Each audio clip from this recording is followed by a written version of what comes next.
Olá, eu sou Oscar Crost, estou aqui com as colegas Genice Bastos e Ângela Maria Conrad para finalizar o ciclo de painéis virtuais sobre os efeitos da pandemia do Covid-19 nas relações de trabalho e temas afins. Esse painel, de número 5, vai abordar 3 questões: o aspecto da força maior nas relações de trabalho, a questão relativa à liberação do FGTS e também as relações sindicais. Eu começo dando as boas-vindas às colegas Janice e Ângela e aproveito para questionar a Ângela sobre um ponto que me parece bastante importante. O artigo 8º da CLT, com a redação dada pela Reforma Trabalhista de 2017, colocou ao seu final que as autoridades administrativas da Justiça do Trabalho, na falta de disposições legais ou contratuais, decidirão, conforme o caso, pela jurisprudência, analogia, equidade e outros princípios de normas gerais de direito, principalmente direito do trabalho. E ainda de acordo com os e costumes do direito comparado, e agora vem a questão, mas sempre de maneira que nenhum interesse de classe ou particular prevaleça sobre o interesse público. Na tua fala gravada, Ângela, tu deste uma pista sobre como interpretar a medida provisória no que diz respeito à limitação dos valores de saque. Mas eu pergunto, como harmonizar esse entendimento com essa parte final do interesse público, Ângela? Eu gostaria de saber de ti como harmonizar esse dispositivo do artigo 8º da CLT com o entendimento que tu defendeste na tua fala. Com a palavra, por gentileza. Boa tarde, colegas. Boa tarde, Oscar, Janice. É um prazer estar aqui com vocês. Eu vejo, Oscar, que simplesmente não há conflito, né? O que é o interesse público? O interesse público deve ser a saúde e o bem-estar do seu povo, da população. A liberação desses recursos, esses recursos, os recursos do FGTS, se num primeiro momento ele tem uma destinação específica e tende a formar um cofre, né, para projetos sociais, para projetos habitacionais, etc., no momento atual, a urgência é manter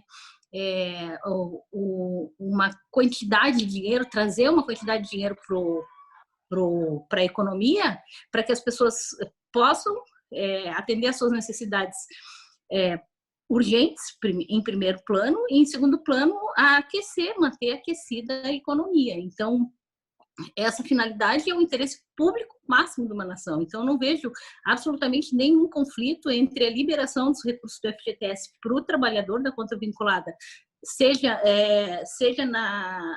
tanto na questão do valor previsto no decreto 5113, quanto, se for o caso, dependendo da especificidade, a integralidade do depósito, dos valores que ele tenha, mesmo que acima de 6.220, se ele mostrar uma necessidade e uma circunstância que fundamente esse pedido, eu não vejo absolutamente nenhum conflito com o interesse público. Pelo contrário, eu vejo que o interesse hoje no país é manter a economia aquecida o máximo possível, né? E a economia se aquece com dinheiro circulando. E por isso a importância da liberação. E tanto é importante que o próprio governo federal liberou massivamente para todos os trabalhadores a partir de 15 de junho, se não me engano, R$ 1.045 sem qualquer necessidade de demonstração de necessidade ou qualquer coisa assim, sem qualquer requisito, né, que não ter R$ 1.045 na conta, né, e poder sacar esses R$ 1.045. Para que ele faz isso? Ele faz para trazer dinheiro para o mercado para que esse dinheiro circule, né? Que o trabalhador, obviamente, primeiro atenda a sua necessidade urgente e também para aquecer a economia. Agora, Oscar, o interesse público agora é que o governo abra o caixa forte e gaste dinheiro. O governo vai ter que gastar, não tem jeito, não tem outra saída. Nesse momento é a hora do governo gastar, do governo injetar dinheiro na economia para que a economia sobreviva, para que a gente possa passar essa fase primeiro preservando as vidas, né, dentro da política de isolamento que está sendo traçada aí pela OMS, e em seguida fazendo as políticas públicas de injetar dinheiro na economia para que a economia respire e possa continuar, né? O dinheiro trazido hoje pelo governo no mercado, ele é os respiradores, que é para a pessoa que está com Covid-19 e que precisa de atendimento de saúde pública. É a mesma coisa. O respirador da economia hoje é o governo botar dinheiro no mercado, não tem outro jeito. Sim, sim. Realmente é uma questão bastante delicada, né? Porque o receio maior é que esse recurso ele venha para o mercado todo no primeiro momento e depois o mercado se acostume mal com isso, né? E o governo tenha que injetar mais. Eu achei Na verdade, bem pertinente a tua colocação dos respiradores. E na verdade, assim, ó, eu não vejo assim o risco do mercado se acostumar mal com essa injeção injeção de dinheiro, né, com essa necessidade que hoje a gente tem que o governo coloque dinheiro na economia, porque é uma medida que é salutar em todo o sistema de crise e depois a gente tem fôlego para correr atrás, né? Para correr atrás, fazer a economia funcionar novamente. Mas se não fizer nada agora, a economia morre, não tem jeito. Sim. Janice, gostaria de colocar alguma coisa aqui em relação a essa resposta? Eu gostaria de fazer uma pergunta para a Ângela, mas inicialmente eu cumprimento os colegas que estão assistindo, né? É um prazer estar aqui debatendo com o Oscar, com a Ângela, nessa última fase do nosso painel, que tão produtivo foi, né? Ângela, a minha pergunta para ti, ela tem uma ordem um pouco mais prática, né? Eu vi na sua exposição inicialmente que a sua opinião é no sentido de que o valor da FGTS, de 1.045, né, previsto na MP, ele pode ser liberado aos trabalhadores de uma forma indiscriminada, de fato está lá. E o valor de 6.220, que está previsto lá no decreto 513 de 2004, segundo o seu entendimento, ele pode ser liberado aos trabalhadores após análise do caso concreto, né? E a minha pergunta é, como você procederia no caso de uma ação civil coletiva promovida pelo sindicato da categoria em face da empresa que promoveu a dispensa em massa, pretendendo o pagamento do valor dos 6.220 a título de FGTS, não dos 1.045, né? A todos os empregados demitidos. Você acha que é caso de uma ação civil coletiva? O sindicato ele tem legitimidade para juizar? Trata-se de um direito individual, coletivo, homogêneo? Essa é o meu questionamento para você. Bem, Janice, duas coisas. Primeiro, eu queria afirmar aqui que o meu entendimento os 1.045 é massivamente para todos os trabalhadores na forma da MP. Os 6.220 depende de uma análise do caso concreto, né? O juiz vai analisar e vai, então, se for o caso, liberar para aquele trabalhador. Mas só que esse 6.220 do decreto, ele não é uma limitação. Isso não impede que o juiz libere, eventualmente, inclusive, todo o depósito acima que o trabalhador tenha, vamos supor que ele tenha 20 ou 30 mil reais, e o juiz libere todo o fundo de garantia para aquele trabalhador. Por quê? Porque pode ser que o caso requeira que a necessidade que o trabalhador apresente requeira essa liberação. Então, é sempre o caso concreto que vai nos tangenciar. Eu te colocaria assim, primeiro, em relação aos valores, né? Que esse limite de 6.220, ele é muito mais fácil da gente liberar, porque ele está previsto no decreto. Né? Então, a gente tem um decreto ali já encaminhando para isso. Já um valor acima de 6.220, nós vamos ter que ter uma argumentação mais arrojada, uma prova, uma demonstração da necessidade mais arrojada para que a gente efetue essa liberação integral justamente pelas finalidades do fundo. Mas não há óbice, e essa, inclusive, é uma opinião que eu compartilho com o nosso colega Júlio Beber, do Paraná. Não há óbice em relação à liberação do valor integral, desde que haja uma fundamentação e uma justificativa válida para que isso ocorra, né? E quanto à legitimidade do sindicato, ela é inquestionável. Dentro do artigo 8º da Constituição, o sindicato é o substituto processual por excelência, e tanto é possível o ajuizamento de uma ação coletiva com esse pedido, que nós temos uma ação civil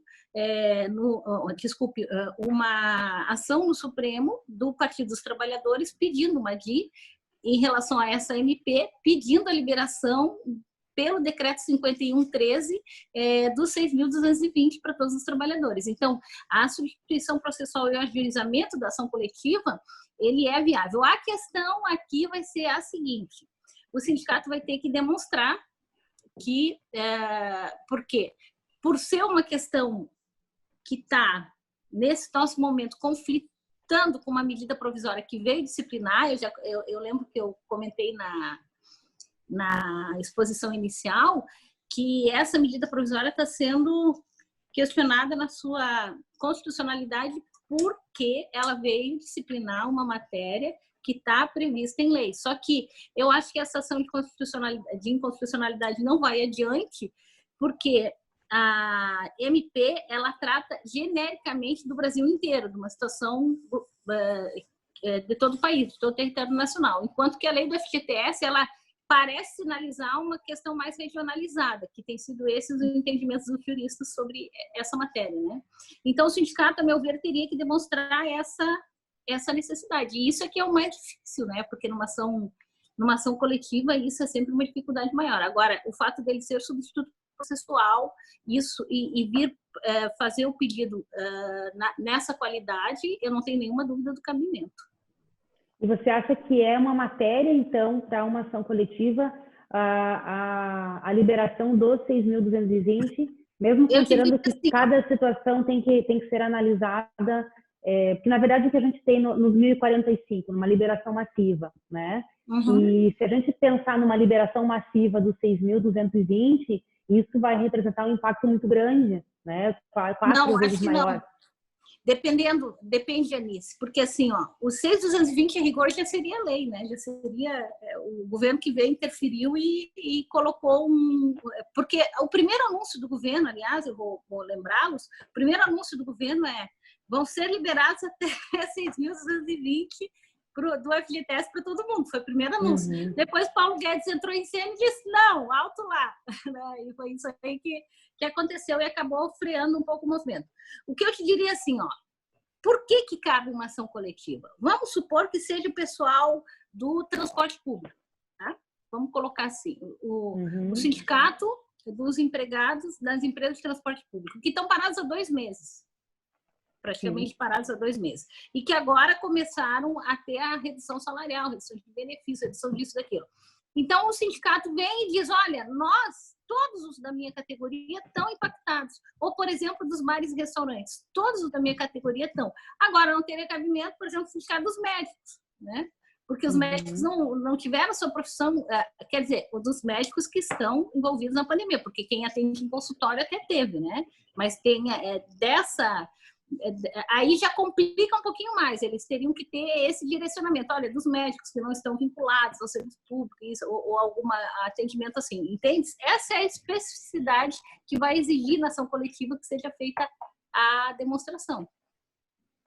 Tá certo. Então, por isso que eu entendo que a ação coletiva ela pode, inclusive, ser uma boa medida quando se tem matérias assim que pode se resolver a rodo, como seria o dos bares e restaurantes, sindicato dos bares e restaurantes, sindicato dos empregados em transporte público, essas categorias que paralisaram completamente, não há dúvida de que a necessidade desses trabalhadores é urgente, né? O garçom, por exemplo, mesmo que o governo venha a integrar aquela parcela, o que ele recebia de gorjeta não figurava, né? Não figura, não contempla, então ele vai ficar na mão. Então é óbvio que esse trabalhador está sofrendo um impacto maior que os outros em termos de Covid, né? A rigor, assim, se eu fosse bem desapegada da disciplina judiciária, diria para vocês que a minha opinião é que deveria liberar tudo. Deveria liberar tudo. Os trabalhadores, é a hora de liberar, gente, é a hora de liberar. Depois vamos construir as casas com outro dinheiro. Agora nós temos que liberar dinheiro para a economia se movimentar, para as pessoas pagarem seus cartões de crédito, comprarem, suprirem as suas necessidades, manterem em dia as contas de água, luz, que estão tudo... Vai tudo isso ficar pendurado, né? Então, se hoje entrar dinheiro, a gente consegue. A economia é incrível como a economia ela gira, assim, né? Ela vai... tudo em efeito cascata. Tudo que acontece na economia é efeito cascata, né? Então, ela precisa de dinheiro para se movimentar, é isso. Dentro do capitalismo é isso aí. Tem outro sistema que a gente ainda não descobriu, mas é isso. Muito boa resposta, Ângela. E eu gostaria de aproveitar o gancho do efeito cascata da economia e te fazer uma pergunta sobre um assunto que eu sei que nós divergimos um pouco, que é sobre a teoria da imprevisão. Essa teoria do direito civil, ela foi aparentemente resgatada no meio da pandemia por devedores trabalhistas que antes do problema todo negociaram suas dívidas e que agora não estão conseguindo honrá-las. Então, ou querem uma moratória, ou uma renegociação, seja uma novação, ou até uma carência para retomar os pagamentos. Isso tem sido matéria diária, não só dos TRTs, mas de vários sites jurídicos. Eu gostaria de saber a tua opinião, se essa teoria e esse reparcelamento, ele teria algum efeito prático naquelas negociações que os empregadores costumam fazer com a Caixa Econômica Federal, parcelando em até 120 meses o FGTS. Como fica o trabalhador, que é o titular desse numerário, que é quem realmente precisa dele e que não participou dessa negociação? Ele pode acionar diretamente o empregador, ele deve buscar junto à Caixa, deve ser feita uma renegociação triangular. Qual o teu entendimento em relação a isso, nesse momento? Bom, eu vou te dizer, a minha posição jurídica é a seguinte. O trabalhador, o FGTS é dele. O governo faz essas facilitações por conta e risco dele com o empregador. O FGTS é do trabalhador. Se nesse momento ele precisa, deve estar na conta vinculada. A questão é como fazer isso acontecer se a empresa não tem dinheiro, né? Deveria ser chamado o Estado para responder junto, porque o Estado que facilitou essa circunstância, o Estado deveria dar esse aporte. Eu só não sei se isso vigora, sabe, Oscar? Sinceramente, eu tenho pouca esperança que a União fosse responder por esses créditos, né? Que ela resolveu parcelar e então manter o parcelamento, ou seja, a União paga para o trabalhador e fica credora daquele dinheiro. Esse seria a saída ideal, porque é óbvio que a empresa se parcelou é porque ela já não tinha dinheiro para pagar, lá, antes da crise. Quando vem a crise, aí mesmo que ela não tem. Então, não adianta nada eu dar uma decisão, pague-se, né? Ela não vai cumprir. Ela não vai efetuar o pagamento porque ela não tem como pagar. E aí é os limites da nossa decisão diante do quadro. Então, o que eu acho é que o Estado é que deveria ser chamado. Eu ainda não vi nenhum processo assim, mas eu acho que o Estado é que deveria ser chamado a responder, porque foi ele que concedeu o parcelamento. Se ele precisa agora, então ele paga. Porque se fosse numa situação normal, de demissão, então, por exemplo, o empregado é despedido, a empresa tem lá 100 funcionários, entra com parcelamento da FGTS, aí vão saindo 5, 10 por mês, né? Nessa movimentação, ela vai pagando aquele FGTS mensalmente do pessoal que ela vai desligando, que é essa a regra, né? Desligou, paga. Mas agora, dentro de uma situação de pandemia, não tem como exigir dela o pagamento se ela não consegue pagar nem os salários. Como é que ela vai recolher o FGTS? Se o próprio governo agora suspendeu. E aí, como é que tu vai dizer para o trabalhador, não, era esse o recurso que tu tinha, mas tu não vai ter? Muita gente agora, que vai entrar nos 1.045, não tem os 1.045 lá. Vai fazer o quê? Não tem os 1.045 porque os 1.045 não foram depositados. O grande problema um dos grandes problemas do capitalismo, e que a gente se defronta todos os dias nas nossas salas de audiência, nos nossos processos, é a falta de fiscalização. O Estado não fiscaliza. O Estado não tem fiscalização dos atos. Como? Ele deixa livre e não fiscaliza. Se não fiscalizar, não vai funcionar. Então, a gente não tem auditor fiscal, acho que já faz mais de 20 anos que a gente não tem concurso. E nós não temos fiscalização, nós não temos acompanhamento, nós não temos monitoramento. E aí, o inadimplemento vem, e quando chega uma época de crise, a gente entra nesses buracos sem saída. A meu ver, a ação deveria ser ajuizada contra a União e contra o empregador. E a União deveria ser chamada para suprir como responsável solidária por esse crédito, já que ela concedeu o parcelamento e depois ela que se ressarça da empresa para quem ela concedeu o crédito. quem concede o crédito é que tem que, né? Que tem que ficar com... Eu entendi que era prudente essa questão, até para trazer, porque nós divergíamos na época que tu passaste aqui por Blumenau, um pouco antes de mim, isso lá se vão mais de 10 anos, quanto àqueles casos em que o empregado se demitia e o empregador fazia o parcelamento junto à Caixa. E quando o empregado demandava individualmente, postulando o recolhimento imediato, tu entendia que ele não tinha interesse porque ele não acessaria aqueles valores. E eu acho ainda assim, ainda penso perfeito. Mas só que dentro desse cena atual não é, né? Não, com certeza. E aí o que acontece? Logo que os processos chegaram, eu entendi exatamente o contrário, que o fato de haver um acordo entre órgão gestor e devedor era válido entre as partes, mas ineficaz perante o trabalhador que não participou da vença. Então, o interesse de quem estava aposentado, ou no caso aqui de Blumenau, quando ocorrem as enchentes e as tragédias naturais, via de regra, os presidentes liberam a integralidade do fundo. Não tem essa preocupação justamente porque é uma região afetada em particular. E aí essa pergunta vem dessa situação. Mas, realmente, agora tudo que a gente sempre decidiu precisa ser pensado mais uma, mais duas vezes, né? Janice? Inserido na realidade, no contexto atual, né? Cheio de surpresas para nós. Todo dia uma, né? Diga. Quem disse que a nossa justiça estava morta deve estar agora.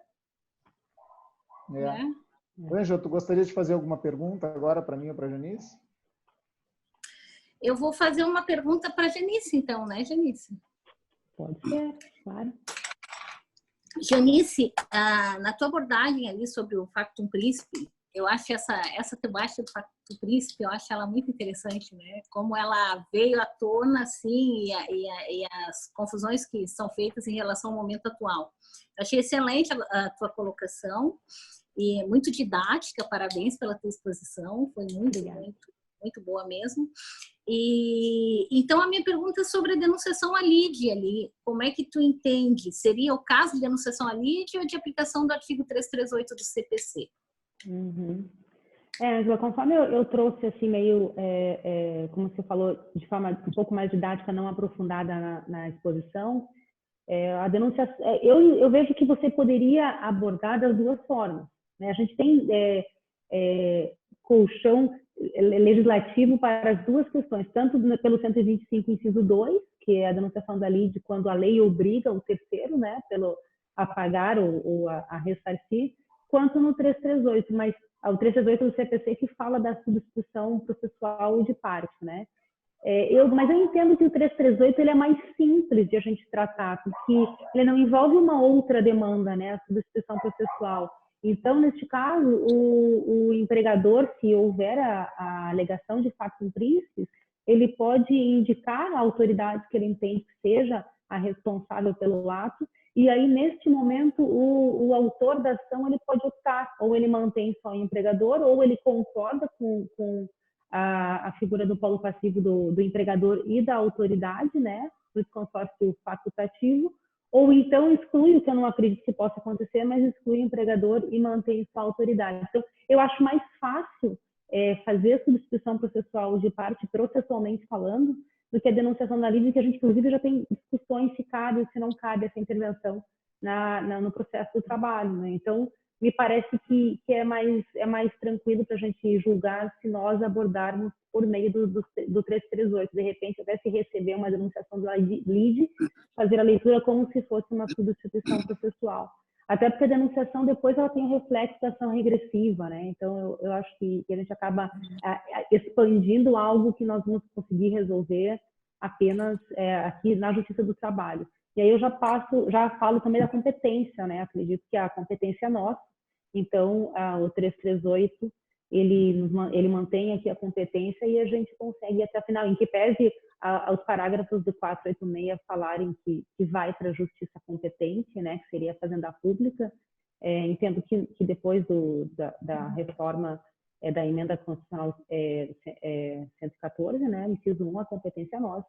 Então, me parece mais fácil tratar como substituição processual ou de parte, né? E também vejo que o que vai acontecer, se acontecerem esses pedidos, é essa situação do litisconsórcio passivo facultativo, mantendo os dois, porque o empregador ele não se desonera das verbas rescisórias, né, e das demais verbas que ele tem que pagar decorrente da rescisão contratual, né? O que ele vai tentar fazer é deixar o INSS, a multa fundiária, desculpa, o FGTS, a multa fundiária, ou então aquela multa do 479 para a autoridade, né? É isso que caberia à autoridade. Com aquela discussão se é na integralidade ou pela metade, se a gente usar o inciso 2 do 502, ele pode dizer que é pela metade, ele diz que é pela metade, então pode haver uma interpretação também de que seja pela metade. Mas é importante que se diga que o factum principis ele não desonera o empregador, né? Existe assim uma conversa, um entendimento meio que das pessoas de acharem que vão ser desoneradas se houver a alegação de factum principis. Na verdade, não é uma realidade. A gente sabe que o dispositivo é bem claro em relação a isso.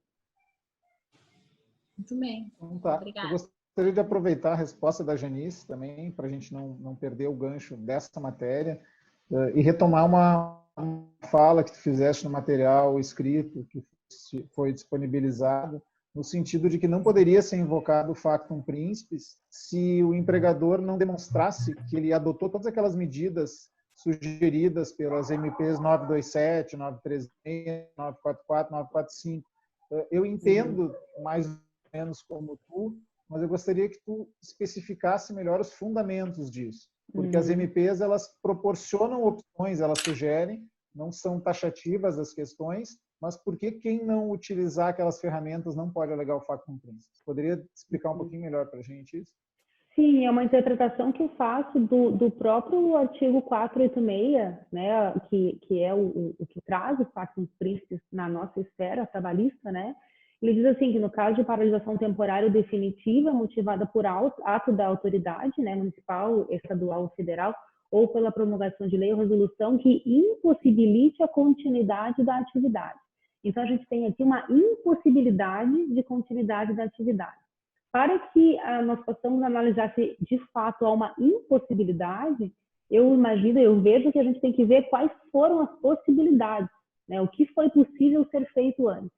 E aí eu trago as MPs, porque elas nos alcançaram ao empregador inúmeras possibilidades, né, que poderiam afastar a aplicação do 486, já que se de um lado a administração comete o ato, né, aqui a gente já entrando na ideia de que é cabível o factum principis, na hipótese de sim, é cabível.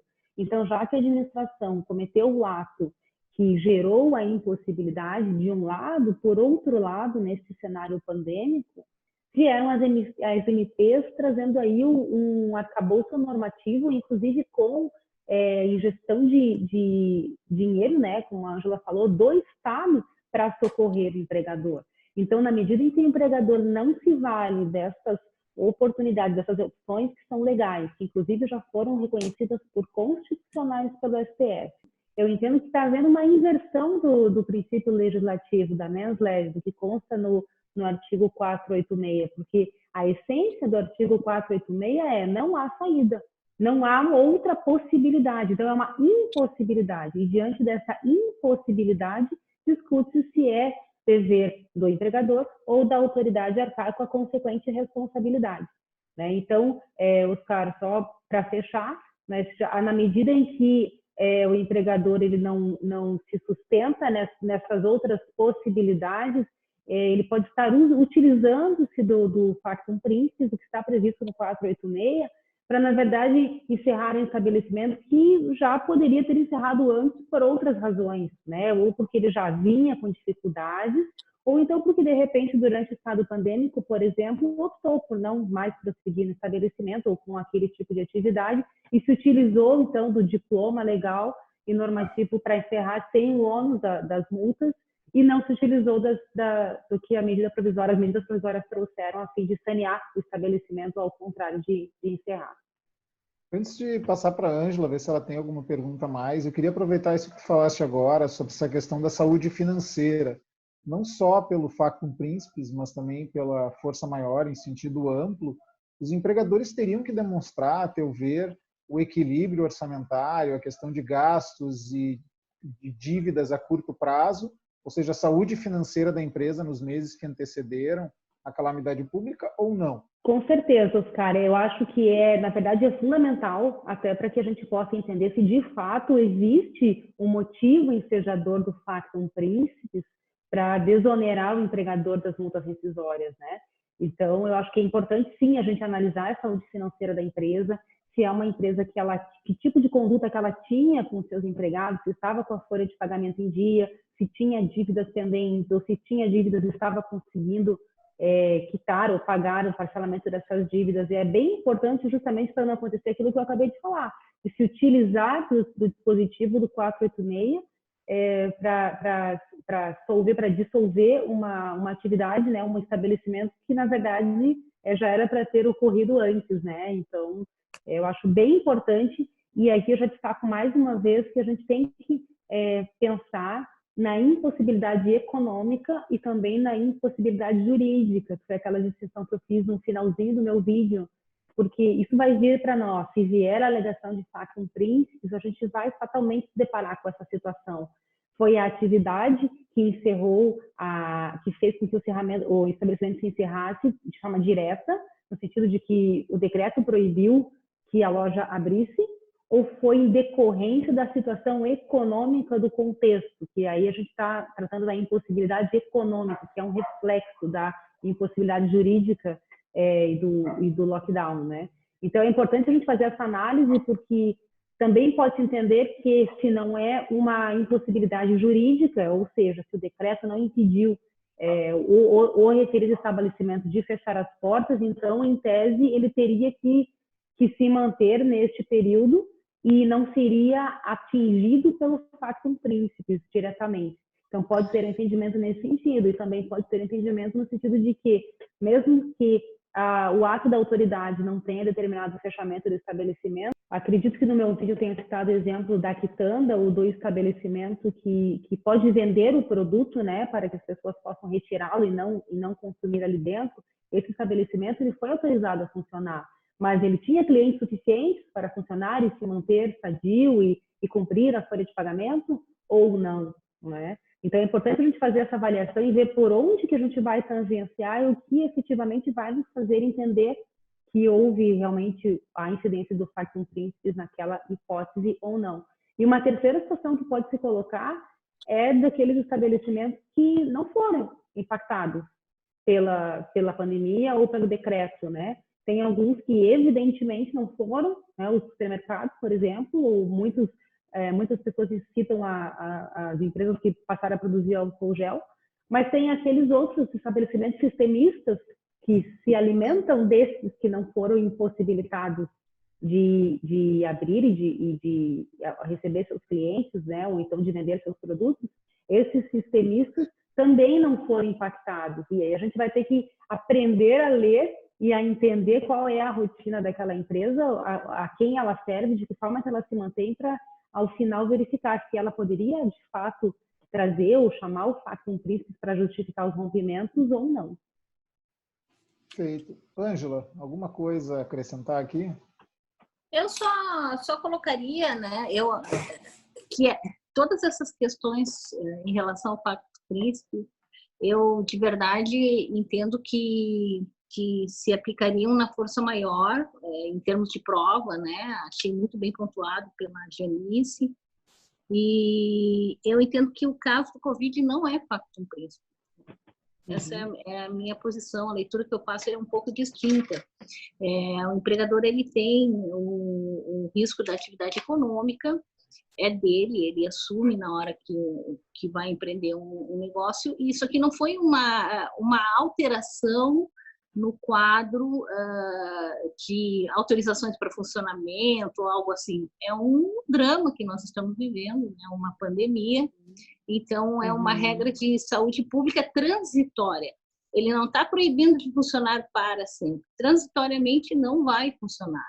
Então, por isso que eu entendo que essa transitoriedade exclui o factum principis, porque não é uma decisão do Estado de gestão, de mudança de paradigma, não se trata disso. Se trata, sim, uma atividade que passou a ser proibida, que antes era permitida, passou a ser proibida. Se trata, sim, de uma questão transitória e que, por isso, que eu entendo que não se aplica, né, nessa questão da Covid o factum príncipe. Mas tudo o que a Janice falou em relação à prova e a instrumentalização do processo para se verificar se houve ou não o grau de responsabilidade do empregador, eu entendo que se aplicaria na questão da força maior, quando alegada, né? Quando alegada a força maior, então nós verificaríamos. E aí, suspendeu, deu férias, adotou isso, adotou aquilo, já estava mal, não estava? Essas questões todas, eu entendo que se aplicaria na alegação de força maior, né? Angela, eu não divido de você, tá? Eu também entendo que não cabe o factum príncipe. Não pelo argumento, pelo primeiro argumento que cabe ao empregador o ônus do investimento de forma pura e simples, né? Porque a gente vê aí que houve uma situação superveniente que pegou muita gente, até o empregador mais previdente pode ter sofrido o impacto, né? Mas principalmente porque eu não vejo a discricionariedade do poder estatal, da administração, né? Eu vejo que é um ato vinculado, sim, porque ele está visando resguardar a saúde, é um dever constitucional, é um dever da administração, do administrador constitucional. Então, eu não consigo colocar o factum príncipe nessa forma, né? Então, concordo contigo, a gente não diverge nesse ponto. Mas eu trouxe as ponderações para quem entende, né? Para quem entende, tem que ir além e tem que fazer essas outras avaliações das impossibilidades econômicas e jurídicas, mas eu concordo contigo. Também concordo, Janice, que não é uma questão agora no eixo econômico, realmente a tua colocação é mais qualificada como solução. Realmente a questão, até o empregador mais previdente nesse momento, ele acaba sofrendo os impactos. Agora eu passo a palavra a Janice, para que faça as perguntas a mim, que me cabem.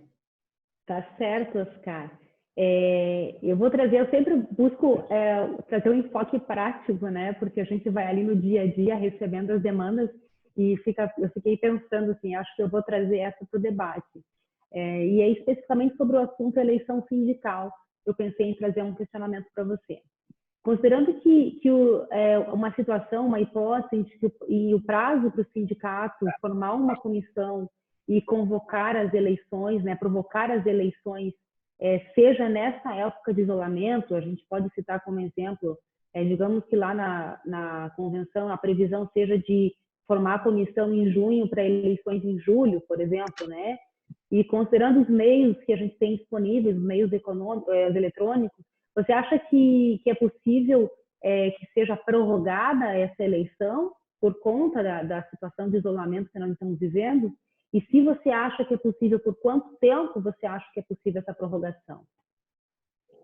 A pergunta é bastante pertinente, embora a minha fala no painel tenha sido mais voltada para questões judiciais, mas como a nossa competência, a partir da emenda 45, também abarcou lides sindicais internas, eleições, eu acho que, primeiramente, nós deveríamos visitar o estatuto desse sindicato, porque, normalmente, os sindicatos prevêem nos seus estatutos exceções à normalidade que podem afetar, para o bem e para o mal, o transcorrer normal do processo eleitoral.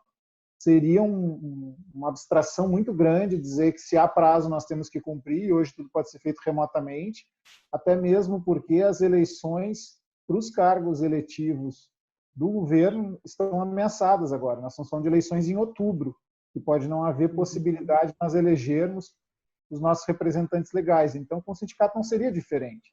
A primeira questão que me parece importante seria visitar o estatuto.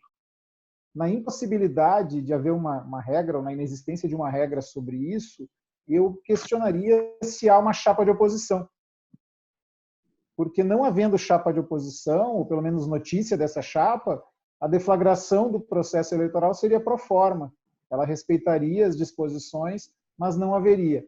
Havendo chapa ou chapas de oposição, a ideia que me parece mais democrática seria chamar essa oposição, porque a regra é que a situação já tem a máquina eleitoral na mão, e pergunte se ela aceita, se todos os possíveis candidatos aceitariam uma prorrogação temporária de 30, 45, 60 dias, e, não aceitando, correriam o risco de disputar uma eleição nesses termos.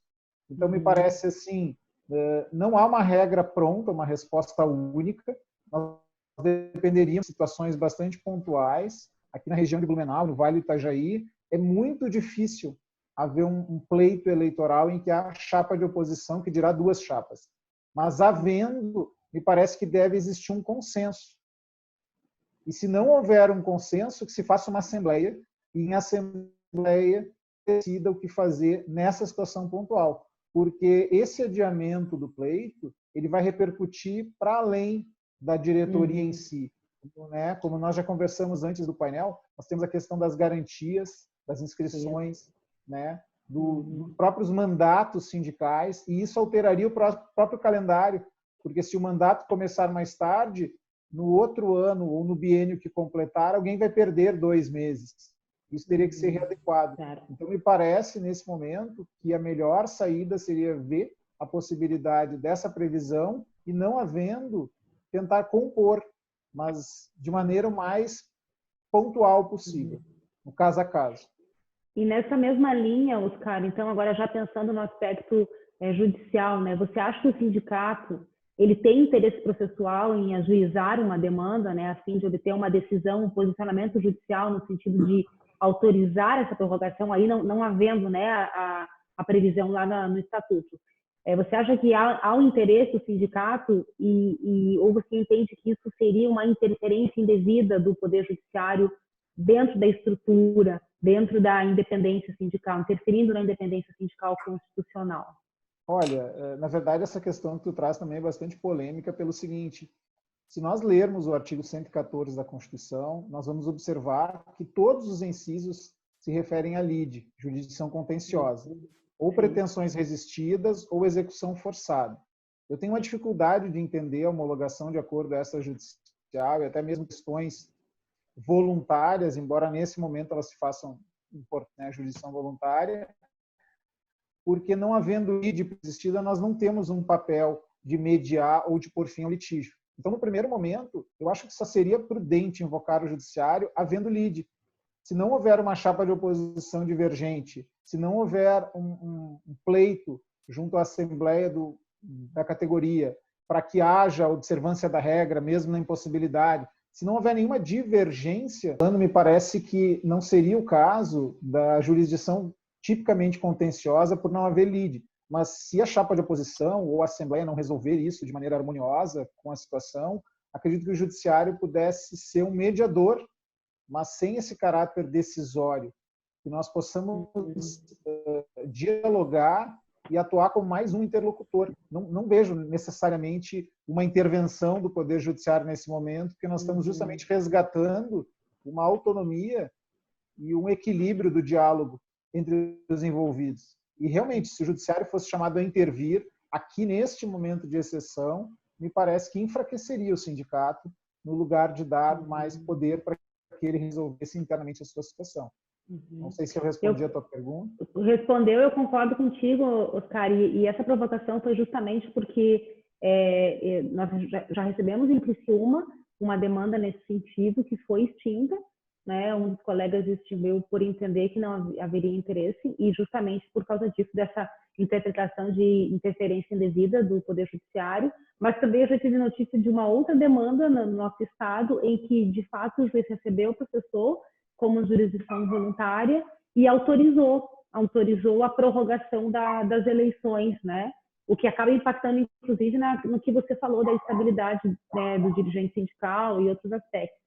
Então, por isso que eu trouxe a provocação, porque a gente já tem dentro do Estado decisões diferentes em relação a esse tema, né? E eu acredito que nós estamos passando por um momento em que deve ser um momento de eleições sindicais para várias categorias. Então, essa dúvida, ela está eclodindo agora. Então, mas eu concordo com a sua resposta. Eu acho que a gente, de fato, tem que deixar que eles caminhem e tentem resolver. E quanto à mediação pré-processual, a gente tem a ferramenta, né, que veio pela Portaria 98, salvo engano, e que nos trouxe a possibilidade de fazer e processar por meio de um PROAD. Essa mediação pode ser uma alternativa. Obrigada. Não, que isso. Ângela, com a palavra.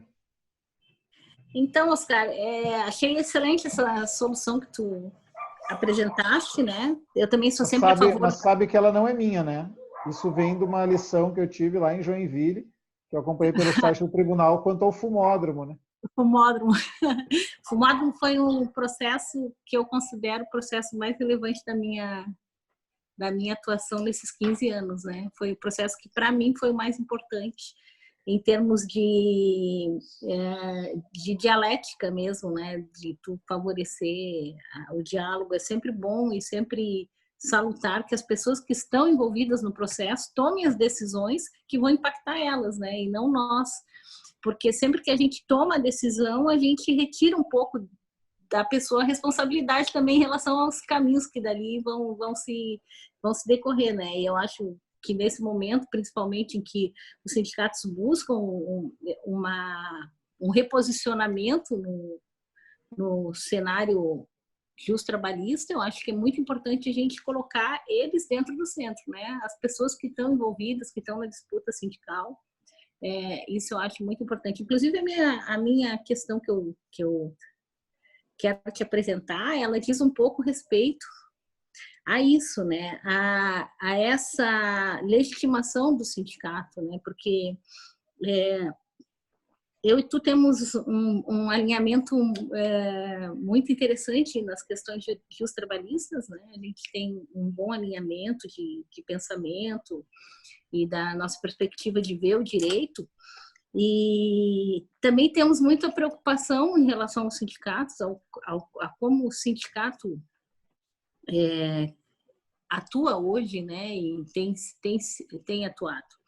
E ao longo do tempo eu acabei observando que os sindicatos eles passaram a ser uma entidade abstrata, né?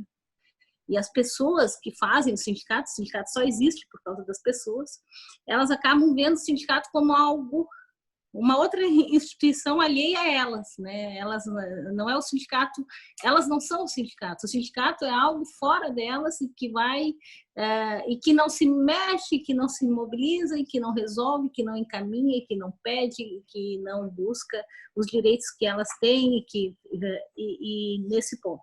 É óbvio que nós tivemos aí, ao longo dessas últimas décadas, sindicatos ineficazes, sindicatos completamente amorfos, mas essa não é a história do sindicalismo no mundo, nem no Brasil, que é uma história marcada por lutas e reivindicações que ganharam peso e tiveram força suficiente para, inclusive, fazer revoluções socialistas, e nessas empreitadas acabaram traçando no mundo um divisor de águas que permitiu com que surgissem novos direitos dentro do próprio sistema capitalista, né? Direitos sociais, econômicos e culturais que vieram seguidos ali as grandes guerras e que se afirmaram no estado de bem-estar social, surgido a partir de então, não em todo o mundo, mas que teve um peso de relevância e impactou todo mundo, certamente, pelos reflexos, né, das promessas que trouxe, muitas não cumpridas, né? E o sindicato foi perdendo, dentro dos processos de alienação que a sociedade veio sofrendo ao longo do tempo, o sindicato foi perdendo também a sua politização, né? O seu viés de ser um instrumento de luta, de reivindicação, de transformação social, e passou a se conformar mais como um instrumento de negociação, de negociar, de transigir e de muitas vezes negociar apenas com o emprego, né? Em relação ao próprio cenário de desemprego estrutural que a gente passou dos anos que começamos nos anos 70 com a fragmentação do sistema produtivo que migrou basicamente do Fordismo para o Toyotismo, e aí viemos com a globalização nos anos 90 e aí desencadeamos nisso. E aí a minha questão para ti seria, como tu vê hoje que os sindicatos fariam ou poderiam fazer para resgatar um pouco do seu papel no cenário social trabalhista que nós vivemos, né? E como se daria esse resgate da participação política dos trabalhadores dentro das entidades sindicais, plena pandemia, o que os sindicatos podem fazer, a teu ver, assim? É muito complexa essa pergunta que tu fizeste, até porque, como eu já coloquei na minha fala desse painel, nós não estamos aqui tanto para saber como o sindicato pode fazer o enfrentamento dos efeitos trabalhistas da Covid, mas principalmente de como nós, juízas e juízes, estamos sendo receptivos ou não, refratários ou não, às ações desse sindicato. Eu não tenho nem tempo e nem disposição aqui para fazer um resgate histórico tão profundo quanto o que tu traçaste na tua pergunta, mas me parece assim, de 2017 para cá, com a reforma trabalhista e a não mais obrigatoriedade da contribuição sindical, o pouco que ainda havia de vinculação dos sindicatos com os representados, com os membros da categoria, se perdeu. Porque assim como no contrato social, cada um dos cidadãos abre mão de um pouco da sua liberdade para poder usufruí-la no que restar a partir de uma segurança dada pelo Estado, o sindicato, custeado por cada trabalhador e cada trabalhador, também tem esse papel de leviatã e de zelar pelo interesse e pelos direitos de todos. Então, assim, mais do que hora, não só dos sindicatos, mas também dos trabalhadores, por eles representados, se sentarem, talvez até se deitarem no divã e perguntarem quem somos nós, para onde estamos indo e para onde queremos ir. Há um tempo atrás, 1 ano e meio, 2, ainda na trilha da reforma trabalhista, eu participei de um debate com a Desirê aqui na UAB de Blumenau, e nós estávamos tratando dos limites da atuação sindical. E o que eu coloquei, à época a plateia era composta por advogados, estudantes e também sindicalistas, era que o sindicato precisava se reinventar e saber quem ele era. Não basta atribuir a culpa ao judiciário, não basta jogar a responsabilidade sobre os patrões, não basta atribuir à mídia. Existem centrais e existem sindicatos que são muito hábeis no trato com a categoria via WhatsApp, site, e-mail, e todas as tecnologias. Inclusive entendendo que o papel do sindicato ele vai além dessa tutela individual e coletiva de direitos. Ele tem uma função educativa, ele tem uma função formativa, política. O sindicato é uma instituição altamente complexa e que ele talvez só possa ser compreendido, como tu bem colocaste, num panorama de potência. O sindicato ele já foi ignorado, ele já foi proibido, ele já foi tolerado e ele já foi normatizado. E essa mesma regra que acabou conferindo personalidade jurídica a ele e atribuindo um status de sujeito, inclusive processual, o enfraqueceu nos últimos anos. E parece que é hora do sindicato ser visto como realidade, como um ator social de grande importância e que faça essa mediação, essa negociação entre trabalhadores, patrões e judiciário também. Os trabalhadores só vão ser representados efetivamente pelo sindicato, e aí eu falo da eficácia social, quando esse sindicato também conseguir ouvir esses trabalhadores. Então, assim, eu volto a Sartre, eu volto àquela fala inicial do meu painel, não importa tanto o que fizeram de nós, mas aquilo que nós fizemos com o que fizeram de nós. E aí eu convoco juízes e juízas, e também até os advogados, acaso venham nos ouvir, a entender que nós não podemos nos projetar no sindicato.